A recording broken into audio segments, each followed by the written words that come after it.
പുതുമുഖങ്ങളെ, വനിതകളെ വളരെ ക്രിയാത്മകമായിട്ടുള്ളൊരു സ്ഥാനാർത്ഥി ലിസ്റ്റ് തന്നെയാണ് ഇത്തവണ മുസ്ലിം ലീഗ് പ്രഖ്യാപിച്ചിരിക്കുന്നത്.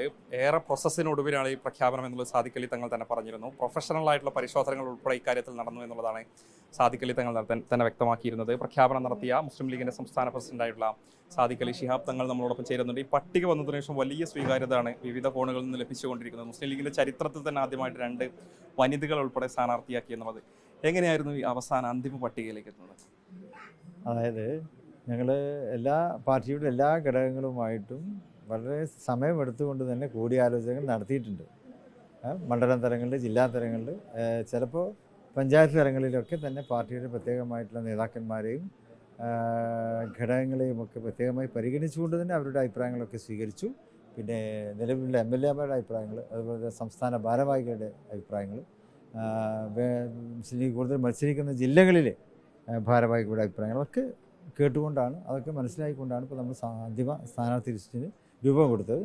പുതിയ കാലഘട്ടത്തിൽ ചെറുപ്പക്കാരുടെ കാലമാണല്ലോ, ചെറുപ്പക്കാരാണ് കൂടുതലും വോട്ടർമാരായിട്ടുള്ളത്. അപ്പോൾ അതുകൊണ്ട് തന്നെ അവർക്ക് കൂടുതൽ പ്രാതിനിധ്യം കൊടുക്കണം എന്ന് പാർട്ടിക്ക് നേരത്തെ തന്നെ ഒരു തീരുമാനമൊക്കെ ഉണ്ടായിരുന്നു. അതും ഞങ്ങൾക്ക് ഇവിടെ നടപ്പാക്കാൻ കഴിഞ്ഞു എന്നുള്ളത് തന്നെയാണ്. പിന്നെ സ്ഥാനാർത്ഥി ലിസ്റ്റ് പുറത്തു വന്നതിന് ശേഷം എല്ലാവരിൽ നിന്നും നല്ലൊരു പ്രതികരണമാണ് നമുക്കൊക്കെ ലഭിച്ചുകൊണ്ടിരിക്കുന്നത്. പോഷക സംഘടന ഉൾപ്പെടെ കൃത്യമായിട്ട് പരിഗണിക്കാൻ സാധിച്ചു. MSF-ൽ നിന്നുണ്ട്, ST-യിൽ നിന്നുണ്ട്, വനിതാ ലീഗിൽ നിന്ന് ഉൾപ്പെടെയുണ്ട്. ഇതൊക്കെ കൃത്യമായിട്ട് നേരത്തെ തന്നെ തീരുമാനിച്ചതായിരുന്നല്ലേ പോഷക സംഘടന ഉൾപ്പെടെ പരിഗണിക്കണം? എല്ലാ മേഖലകളിലേക്കും എല്ലാ മേഖലകളെയും പ്രതിനിധാനം ഉണ്ടാവണം, അവരൊക്കെ പരിഗണിക്കപ്പെടണം എന്ന് പാർട്ടിക്ക് നേരത്തെ തന്നെ തീരുമാനം ഉണ്ടായിരുന്നു.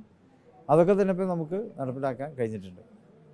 വനിതകളെ സംബന്ധിച്ച് 2 വനിതകൾ ഇത്തവണ മത്സരിക്കുന്നുണ്ട്. കൊത്തുപറമ്പിലുമുണ്ട്, അതോടൊപ്പം തന്നെ പേരാമ്പ്രയിലുമുണ്ട്. തീർച്ചയായും വിജയം മാത്രമാണ് മാനദണ്ഡം നോക്കിക്കൊണ്ട് അവരെ സ്ഥാനാർത്ഥിയാക്കിയിട്ടുള്ളത്. അതെ, പിന്നെ ഇപ്പോൾ നമ്മൾ വോട്ടേഴ്സ് ലിസ്റ്റ് പരിശോധിച്ചാൽ കൂടുതൽ വനിതകളാണ് വോട്ടർമാർ, ആണുങ്ങളെക്കാളും കൂടുതൽ പെണ്ണുങ്ങളാണ് വോട്ടർമാരായിട്ടുള്ളത്. അപ്പോൾ അവർക്ക് ബാധ്യത കൊടുക്കുക എന്നുള്ളത് സ്വാഭാവികമാണ്, ജനാധിപത്യ പ്രക്രിയയുടെ ഭാഗമായിട്ട് കണ്ടാൽ മതി. MK മുനീർ സാഹിബിനെ ഇപ്പോൾ നേരത്തെ തന്നെ ആരോഗ്യ പ്രശ്നങ്ങൾ പറഞ്ഞിരുന്നു. അദ്ദേഹത്തെ അത് പറഞ്ഞ് ബോധ്യപ്പെടുത്തുമോ? അക്കാര്യത്തിൽ ഇപ്പോൾ ബാക്കിയുള്ള പദവികളൊക്കെ, ഉയർന്ന പദവികളൊക്കെ വരുന്നുണ്ടോ അത്തരം പരിഗണനകൾ? അല്ല, മുനീർ സാഹിബ് തന്നെ അദ്ദേഹമായിട്ട് കൂടി ആലോചിച്ചിട്ടാണ് ഞങ്ങൾ ഇതിനൊക്കെ രൂപം കൊടുത്തിട്ടില്ല. ഞാനിപ്പോൾ പ്രഖ്യാപിക്കുന്നതിന് മുമ്പ് തന്നെ അദ്ദേഹവുമായി ടെലിഫോണിൽ സംസാരിച്ചു. അദ്ദേഹം വളരെ തൃപ്തി പ്രകടിപ്പിക്കുകയുണ്ടായി. കാര്യങ്ങളൊക്കെ നല്ല നിലയ്ക്ക് മുന്നോട്ട് പോകട്ടെ, ഞാൻ തൽക്കാലം മാറി നിൽക്കുന്നതായിരിക്കും നല്ലത് എന്ന രീതിയിലൊക്കെ അദ്ദേഹം ഞങ്ങളോട് പറയുകയുണ്ടായി. തങ്ങൾ ഈ സംസ്ഥാന പ്രസിഡന്റ് സ്ഥാനത്തേക്ക് വന്നതിന് ശേഷം അങ്ങുമായിട്ട് നടത്തിയൊരു അഭിമുഖത്തിൽ അങ്ങ് പറഞ്ഞിരുന്നത് ഒരു കേഡർ സ്വഭാവത്തിലേക്ക് ലീഗിനെ കൊണ്ടുവരാനുള്ള ശ്രമം നടത്തുന്നത്. വർഷങ്ങൾക്കിപ്പുറം ഒരു പ്രധാനപ്പെട്ട ഒരു പ്രഖ്യാപനം നടത്തുമ്പോൾ ആ ഒരു സ്വഭാവത്തിലേക്ക് മാറി എന്ന് വിലയിരുത്താൻ സാധിക്കുമോ ലീഗ്? അതിപ്പോൾ പാർട്ടിയുടെ കഴിഞ്ഞ തെരഞ്ഞെടുപ്പുകളെ ഒക്കെ പരിശോധിച്ചാൽ, തെരഞ്ഞെടുപ്പ് പ്രക്രിയകളൊക്കെ പരിശോധിച്ചാൽ നമുക്ക് മനസ്സിലാക്കാൻ പറ്റും പാർട്ടിയുടെ ആ ഒരു കേഡർ സ്വഭാവം. പാർട്ടി നൽകുന്ന നിർദ്ദേശങ്ങളെ പരിപൂർണമായിട്ടും അംഗീകരിച്ചുകൊണ്ട് തന്നെയാണ് പാർട്ടിയുടെ എല്ലാ ഘടകങ്ങളും പ്രവർത്തിക്കുന്നത്. താഴെ തട്ടിൽ നിന്ന് സാധാരണ ഘടകങ്ങൾ, അതുപോലെ തന്നെ പഞ്ചായത്ത്, മണ്ഡലം, ജില്ലാ തലങ്ങളിൽ എന്തോണം സ്റ്റേറ്റ് കമ്മിറ്റി അവർക്ക് നൽകുന്ന നിർദ്ദേശം അത് അക്ഷരപ്രതി അനുസരിക്കാൻ നടപ്പിലാക്കാൻ എല്ലാ ഘടകങ്ങളും തയ്യാറായിട്ടുണ്ട്. അപ്പോൾ അതൊരു കേഡർ സ്വഭാവമാണ് അതിനൊക്കെ കാരണമായിട്ടുള്ളത്. പലതരത്തിലും സിറ്റിംഗ് MLA-മാരെ ചിലയിടങ്ങളിലൊക്കെ മാറ്റിയിട്ടുണ്ട്. ഹമീദ് മാഷിനെ പോലെയുള്ള ആളുകളൊക്കെ അവർക്ക് കൃത്യമായി കാര്യം പറഞ്ഞ് മനസ്സിലാക്കി കൊടുത്തതിന് ശേഷം തന്നെയാണ് ആ തീരുമാനം. അതെ, ആരും തന്നെ അവകാശവാദം ഉന്നയിച്ച് നേരത്തെ വന്നിട്ടില്ല. പാർട്ടി എന്താണോ തീരുമാനിക്കുന്നത് അതിന് ഞങ്ങൾ അനുസരിക്കാൻ തയ്യാറാണ് എന്നുള്ള നിലയ്ക്കാണ് അവരെല്ലാവരും ഇങ്ങോട്ട് തന്നെ ആദ്യം തന്നെ പറഞ്ഞിട്ടുള്ളത്. അപ്പോൾ പാർട്ടിക്ക് എന്താണ് അനുകൂലമായിട്ടുള്ള ആ നിലവാരം അവരോട് പറഞ്ഞപ്പോൾ അവരതിനൊക്കെ സർവാത്മന സ്വാഗതം ചെയ്യുകയാണല്ലോ. ആരും ഒരു അതൃപ്തി പ്രകടിപ്പിച്ചിട്ടില്ല. തങ്ങൾ പഞ്ചായത്ത് ഇലക്ഷൻ കഴിഞ്ഞപ്പോൾ വിജയിച്ച ജനപ്രതിനിധികളോട് കർശനമായിട്ടൊരു നിർദ്ദേശം കൊടുത്തിരുന്നു. പെർഫോമൻസ് കൃത്യമായിട്ട് വിലയിരുത്തപ്പെടും. ജില്ലാ പഞ്ചായത്തിലൊക്കെ തന്നെ പ്രതിപക്ഷമില്ലാത്ത സാഹചര്യത്തിൽ തങ്ങൾ അത് പറഞ്ഞിരുന്നു. കൃത്യമായിട്ടും ഈ നിയമസഭയിലേക്ക് മത്സരിക്കുന്ന ആളുകളോട് അത് പറഞ്ഞിട്ടുണ്ടാവും അല്ലേ? തീർച്ചയായിട്ടും ഞങ്ങൾ ഈ സ്ഥാനാർത്ഥി ലിസ്റ്റ് ഉണ്ടാക്കുമ്പോൾ തന്നെ നേരത്തെ ഉണ്ടായിരുന്ന പിന്നെ MLA-മാരുടെ അവരുടെ പെർഫോമൻസിൻ്റെ ലിസ്റ്റും ഡാറ്റാസൊക്കെ പാർട്ടി ശേഖരിച്ച് വെച്ചിട്ടുണ്ടാക്കി പാർട്ടിയുടെ കയ്യിലുണ്ട്.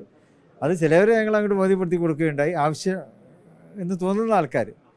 അല്ലാത്തവരുടെയും ഞങ്ങളുടെ കൈകളിൽ അതൊക്കെ ഉണ്ട്. അപ്പോൾ ഇനിയും അത്തരം നിരന്തരമായിട്ടുള്ള നിരീക്ഷണം പാർട്ടിയുടെ ഭാഗത്തു നിന്ന് ഉണ്ടാകും എന്ന് അവരോട് പറഞ്ഞിട്ടുണ്ട്. എല്ലാവരും അത് മനസ്സിലാക്കിയിട്ടുണ്ട്. ബാക്കിയുള്ള 2 സീറ്റുകളുള്ള തീരുമാനം എന്നായിരിക്കും ഉണ്ടാവും? അത് വൈകാതെ ഉണ്ടാകും. അത് കൊല്ലം ജില്ലയിലാണ് 2 സീറ്റുള്ളത്. പുനലൂരിലെയും അതുപോലെ തന്നെ ചടയമംഗലം. അത് ഏതാണ് വേണ്ടത് എന്ന് UDF-ഉമായിട്ട് ഒന്നുകൂടി ഒരു കൂടിയാലോചന നടത്തി വ്യക്തത വരുത്തേണ്ടതുണ്ട്. എന്നതുപോലെ തന്നെ ചേലക്കരയിൽ അവിടെ ഒരു SC സീറ്റാണ്, അതിലേക്ക് ഒരു സ്ഥാനാർത്ഥിയെ അപ്പോൾ 2 ദിവസത്തിനുള്ളിൽ ഉണ്ടാവും. വലിയ ഭൂരിപക്ഷത്തിൽ UDF-ന്റെ ഒരു തിരിച്ചുവരവുണ്ടാവും. അതെ, കേരളം കാത്തിരിക്കുന്ന ഒരു തിരഞ്ഞെടുപ്പാണ്. ഞാൻ നേരത്തെ പറഞ്ഞതുപോലെ നമ്മൾ പെട്ടെന്ന് വിചാരിച്ചു എന്താ ഇലക്ഷൻ എത്ര പെട്ടെന്ന് വന്നാൽ വലിയ ബുദ്ധിമുട്ടാവുമല്ലോ. പക്ഷേ ജനങ്ങളിത് വളരെയേറെ ആഗ്രഹിക്കുന്നുണ്ട് എന്നുള്ളത്. എത്രയും പെട്ടെന്ന് കേരളത്തിൽ നല്ലൊരു സുരക്ഷിതമായിട്ടുള്ള ഒരു ഭരണം ഇവിടെ വരുമല്ലോ എന്ന ഒരു ആശ്വാസത്തിലാണ് ഞങ്ങളൊക്കെ ഉള്ളത്. അപ്പോൾ ആ ഒരു വിശ്വാസത്തിന് ഞങ്ങളുടെ UDF നല്ലൊരു തിരിച്ചുവരവ് ഈ തെരഞ്ഞെടുപ്പ് നടത്തും.